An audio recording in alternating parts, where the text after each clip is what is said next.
بسم اللہ الرحمن الرحیم۔ عزیز طلبہ، سال اول کے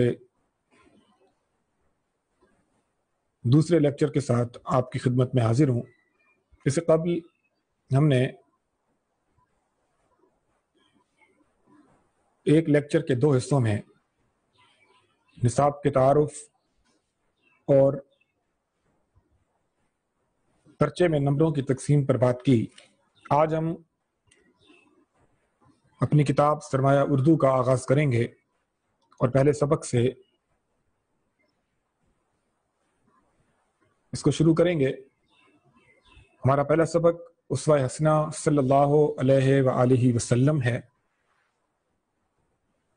اس کے مصنف سید سلیمان ندوی رحمۃ اللہ علیہ ہیں۔ سید سلیمان ندوی رحمۃ اللہ علیہ کو علامہ شبلی نعمانی کے حوالے سے بہت اہمیت حاصل ہے۔ آپ علامہ شبلی نعمانی کے قابل فخر شاگردوں میں سے ہیں، اور آپ کا کارنامہ سیرت النبی صلی اللہ علیہ وآلہ وسلم کی وہ کتاب ہے جو انہوں نے اپنے استاد علامہ شبلی نعمانی کے مرنے کے بعد ان کے حکم پر مکمل کی۔ 5 جلدوں پر مشتمل یہ کتاب سیرت النبی صلی اللہ علیہ وسلم، اس کے 2 حصے علامہ شبلی نعمانی نے اپنی زندگی میں لکھے، جبکہ ان کے مرنے کے بعد سید سلیمان ندوی رحمۃ اللہ علیہ نے ان 3 حصے جو ہیں وہ مکمل کیے۔ اس کے علاوہ بھی بہت ساری کتب آپ نے تصنیف کی۔ حیات شبلی، اپنے استاد کی زندگی پہ کتاب لکھی۔ رحمت عالم صلی اللہ علیہ وسلم آپ کی مشہور تصنیف ہے۔ عرب و عجم کے تعلقات پر آپ کی ایک بہت مشہور کتاب ملتی ہے ہمیں۔ اس طریقے سے آپ نے بہت ساری کتابیں لکھی، تو آپ کو اردو ادب کے نامور مورخ، عالم اور سیرت نگار کے طور پہ جانا اور پہچانا جاتا ہے۔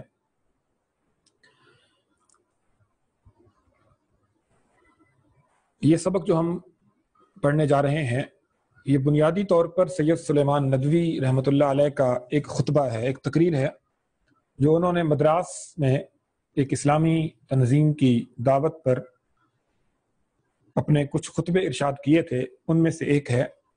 تو اس کو پڑھنے سے قبل اس بات کی وضاحت بہت ضروری ہے کہ اس کے اندر چیزوں کو، باتوں کو مختلف اینگل سے بار بار دہرایا گیا ہے۔ جس طریقے سے خطبے کے اندر، کیونکہ خطبہ لوگ سن رہے ہوتے ہیں اور وہ بہت جلد ہمارے ذہنوں سے محو ہو جاتا ہے، تو ایک مقرر جو ہوتا ہے، ایک خطیب جو ہوتا ہے، وہ چیزوں کو بار بار دہراتا ہے نئے اینگل سے، تاکہ چیزیں ذہن نشین ہو جائیں۔ اس سبق کے اندر بھی چونکہ یہ خطبہ ہے، چیزوں کو بار بار دہرایا گیا ہے، نئے نئے اینگل سے بات کو سمجھانے کی کوشش کی گئی ہے۔ قبل اس کے کہ میں اس کا آغاز کروں، آپ لوگوں کو یہ بتانا ضروری ہے کہ آپ لوگوں کے ذہن میں یہ چیز رہنی چاہیے کہ ہمارے سبق میں سے 3 طرح کے سوالات بنتے ہیں۔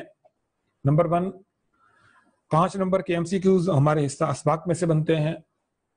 15 نمبر کا سوال سیاق و سباق کے حوالے سے پیراگراف کی تشریح ہے، وہ حصہ اسباق میں سے بنتا ہے۔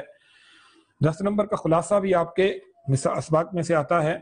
تو یہ 30 نمبر کا جو ہمارے سوالات ہیں وہ حصہ اسباق میں سے بنتے ہیں۔ لہٰذا ہم جب اس کی قرأت کریں گے، اس کی ریڈنگ کریں گے، تو آپ لوگوں نے ان سوالات کو ذہن میں رکھتے ہوئے آگے بڑھنا ہے۔ اہم نکات جو ہیں ان کو ذہن نشین کرنا ہے، کیونکہ اس کے بغیر، توجہ سے پڑھے بغیر، نہ تو آپ MCQs کر سکیں گے، نہ ہی آپ پیراگراف کا سیاق و سباق لکھ پائیں گے، اور نہ ہی پیراگراف کی تشریح کر پائیں گے، اور خلاصہ لکھنا بھی آپ کے لیے بہت مشکل ہو جائے گا اگر آپ نے ان نکات کو ذہن نشین نہ کیا۔ تو آئیے اپنے سبق کا آغاز کرتے ہیں۔ اسوہ حسنہ صلی اللہ علیہ وآلہ وسلم۔ اسوہ کہتے ہیں راستے کو، حسنہ کہتے ہیں بہترین، اعلیٰ، عمدہ راستہ۔ تو اسوہ حسنہ سے کیا مراد ہے؟ بہترین راستہ، حضور صلی اللہ علیہ وآلہ وسلم کا آپ کا راستہ۔ خدا کی محبت کا اہل اور اس کے پیار کا مستحق بننے کے لیے ہر مذہب نے ایک ہی تدبیر بتائی ہے، اور وہ یہ ہے کہ اس مذہب کے شارع اور طریقے کے بانی نے جو عمدہ نصیحتیں کی ہیں ان پر عمل کیا جائے۔ یہ پہلا پوائنٹ ہے سبق کا کہ خدا کی محبت کا، دیکھیں اللہ تعالیٰ نے انسان کو اس دنیا میں بھیجا ہے تو اس کا دنیا میں آنے کا مقصد صرف اور صرف ایک ہے کہ وہ اپنے پیدا کرنے والے اپنے خالق کی محبت کا حقدار بن جائے، اس کی محبت حاصل کر لے، اس کا اللہ اس سے راضی ہو جائے۔ ہر شخص یہ کوشش کرتا ہے۔ تو اللہ تعالیٰ نے جتنے مذاہب بھیجے ان مذاہب نے یہ طریقہ بھی بتایا ہے کہ اللہ کی محبت کا حقدار کیسے بنا جا سکتا ہے۔ اہل حقدار، مستحق بھی حقدار ہوتا ہے، یہ دونوں الفاظ بنیادی طور پر مترادف ہیں، ہم معنی ہیں، ان کا ایک ہی مطلب ہے۔ تدبیر، طریقہ، کہ ہر مذہب نے ایک ہی طریقہ بتایا ہے کہ اللہ کی محبت کا حقدار کیسے بنا جا سکتا ہے، اور وہ یہ ہے کہ اس مذہب کا شارع، شریعت لے کے آنے والا یعنی پیغمبر اور بانی، بنیاد رکھنے والا، عمدہ نصیحتیں، اچھی نصیحتیں،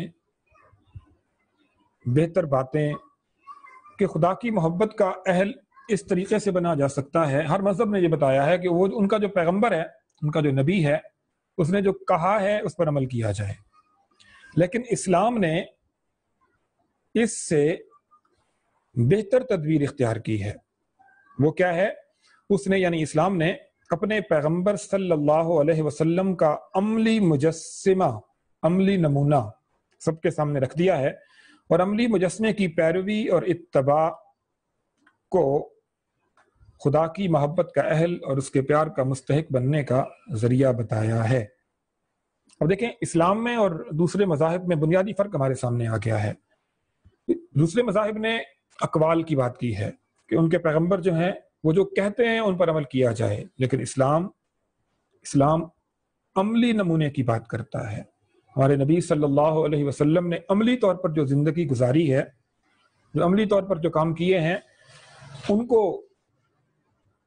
ان کی پیروی کر کے، پیروی اور اتباع ہم معنی الفاظ ہیں، مترادف الفاظ ہیں، ان کا ایک ہی مطلب ہے عمل کرنا، ان پر چلنا۔ تو اسلام اور دوسرے مذاہب میں فرق یہ ہے کہ دوسرے مذاہب اقوال کی بات کرتے ہیں، اسلام اعمال کی بات کرتا ہے۔ قول یا بات پر عمل کرنا اتنا آسان نہیں ہوتا، جبکہ عملی نمونہ اگر آپ دیکھ لیں کہ اس کام کو اس طریقے سے کرنا ہے جیسے اس نے کیا ہے، کسی نے بھی کیا ہے، تو اس طریقے اس راستے پہ چل سکتے ہیں آپ۔ تو ہمارے نبی صلی اللہ علیہ وسلم کی پوری زندگی ہمارے لیے نمونہ ہے۔ آپ صلی اللہ علیہ وسلم نے جو کام کیے ہیں زندگی میں، جس طریقے سے کیے ہیں، ہم اس طریقے سے کریں گے تو اللہ تعالیٰ کی محبت اور اس کے پیار کا حقدار بن جائیں گے۔ چنانچہ اسلام میں دو چیزیں ہیں، کتاب اور سنت۔ کتاب سے مراد خدا کے احکام ہیں۔ احکام حکم کی جمع ہے جو قرآن مجید کے ذریعے سے ہم تک پہنچے ہیں، اور سنت جس کے لغوی معنی راستے کے ہیں۔ لغوی معنی، حقیقی معنی، اصل معنی، بنیادی معنی، یہ سب ایک ہی چیزیں ہیں۔ ہر لفظ کے دو معنی ہوتے ہیں، ایک لغوی معنی اور ایک اصطلاحی معنی۔ لغوی معنی جو ہوتا ہے وہ اس کا اصل معنی ہوتا ہے، لفظی معنی ہوتا ہے، جبکہ اصطلاحی معنی جو ہوتا ہے وہ معنی ہوتا ہے جو کسی بھی شعبے میں اس لفظ کو دے دیا جاتا ہے، عطا کر دیا جاتا ہے، وہ اصطلاح کہلاتی ہے۔ جیسے مذہب میں بہت ساری اصطلاحیں رائج ہیں۔ حمد کا مطلب تعریف ہے، لیکن اصطلاح میں ہر وہ نظم جس میں اللہ پاک کی تعریف کی گئی ہو۔ نعت کا مطلب اصطلاح میں یہ ہے کہ ہر وہ نظم جس میں حضور صلی اللہ علیہ وسلم کی تعریف کی گئی ہے۔ اسی طرح اگر کسی لفظ کو کوئی خاص نام دے دیا جائے تو وہ اس کا اصطلاحی معنی بن جاتا ہے۔ تو سنت کا لغوی معنی راستہ ہے، لیکن اصطلاح میں وہ راستہ کہ جس پر پیغمبر اسلام صلی اللہ علیہ وآلہ وسلم خدا کے احکام پر عمل کرتے ہوئے گزرے، یعنی آپ صلی اللہ علیہ وسلم کا عملی نمونہ جس کی تصاویر احادیث میں بصورت الفاظ درج ہیں، الفاظ کی شکل میں ہمیں آپ صلی اللہ علیہ وسلم کا عملی نمونہ ملتا ہے۔ آپ صلی اللہ علیہ وسلم نے جو جو کام اپنی زندگی میں کیے وہ سب ہمیں احادیث کی شکل میں ملتے ہیں، تو ہمیں ان پر عمل کرنا ہے۔ غرض یہ کہ ایک مسلمان کی کامیابی اور تکمیل روحانی تکمیل، دیکھیں اللہ تعالیٰ نے انسان کو جسم اور روح دو طرح کی چیزیں عطا کی ہیں۔ ہم جسم کے لیے تو بہت کچھ کرتے ہیں، اچھے کپڑے پہننا، اپنے جسم کو دھونا، خوشبو لگانا، خوبصورت سے خوبصورت دکھنا، یہ ہم کس کے لیے کرتے ہیں؟ لوگوں کے لیے کرتے ہیں۔ جبکہ روح جو کہ ہمیں دکھائی نہیں دیتی وہ ہماری اصل ہے۔ روح کو پاک کرنا، روح کو خوبصورت بنانا، یہ اللہ تعالیٰ کے لیے ہے۔ روح ہماری اصل ہے، اور روح ہی وہ چیز ہے جو باقی رہنے والی ہے، جسم ختم ہونے والا ہے۔ تو اسلام ہمیں روح کی ترقی کی دعوت دیتا ہے، جسم کے ساتھ ساتھ روح کی ترقی کی دعوت دیتا ہے۔ تکمیل روحانی یعنی روحانی عمل کی تکمیل، مراد کیا ہے؟ اللہ تعالیٰ کی محبت کا حقدار بننا، مطمئن ہونا، اطمینان حاصل کرنا، اللہ تعالیٰ کی محبت کا یقین ہونا۔ تو ایک مسلمان کامیاب ہو سکتا ہے اور اپنی روح کی تکمیل کر سکتا ہے، کس چیز سے؟ کہ وہ سنت نبوی صلی اللہ علیہ وآلہ وسلم پر عمل کرے۔ اور یہ عمل کس طریقے سے ہوگا؟ آپ صلی اللہ علیہ وسلم کا جو عملی نمونہ ہمارے سامنے ہے، جو اسوہ حسنہ ہمارے سامنے ہے، ہمیں اس پر عمل کرنا ہے۔ قرآن مجید نے کہا ہے لَقَدْ كَانَ لَكُمْ فِي رَسُولِ اللَّهِ أُسْوَةٌ حَسَنَةٌ۔ اے نبی صلی اللہ علیہ وسلم، ان لوگوں سے کہہ دیجئے کہ بے شک رسول صلی اللہ علیہ وسلم کا راستہ ہی ان کے لیے بہترین راستہ ہے۔ عزیز طلبہ، یہ ہمارا آج کا سبق تھا، امید ہے آپ کو سمجھ آئی ہوگی۔ انشاءاللہ اگلے لیکچر تک کے لیے اجازت دیں، اگلے لیکچر میں اس کے آگے کی قرأت کے ساتھ ہم حاضر ہوں گے، تب تک کے لیے